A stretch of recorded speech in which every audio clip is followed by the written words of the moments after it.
एकूणच नवी मुंबई महापालिका 95 ते 2020 पर्यंत यावेळेला सुद्धा नवी मुंबई महापालिका भाजपची येणार, भाजपचं येणार महापौर.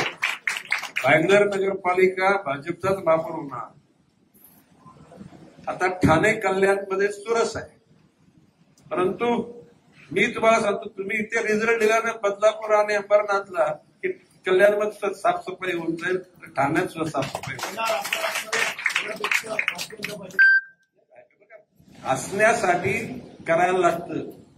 मनात असणं ते नुसतं मनात ठेवून जमत नाही, त्याच्यासाठी प्रयत्नाची पराकाष्ठा करा. मगाशी नाना सुरेश सांगितल्याप्रमाणे कुठलीही कमतरता तिथे राहता का.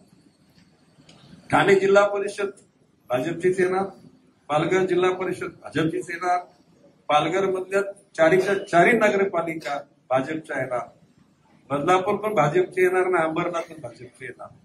आता तुम्ही आता राहिलं शिल्लक काय, सगळंच भाजपचं येणार. कोणी जर आम्हाला जर प्रेमानं समजून सांगितलं तर आम्ही प्रवासामध्ये बरोबर बसताना करू, म्हणजे गाडीमध्ये अडचण झाली तरी आम्ही अडचण सहन करू. परंतु जर कोणी बाप व्हायचा प्रयत्न केला तर त्याला त्याचा बाप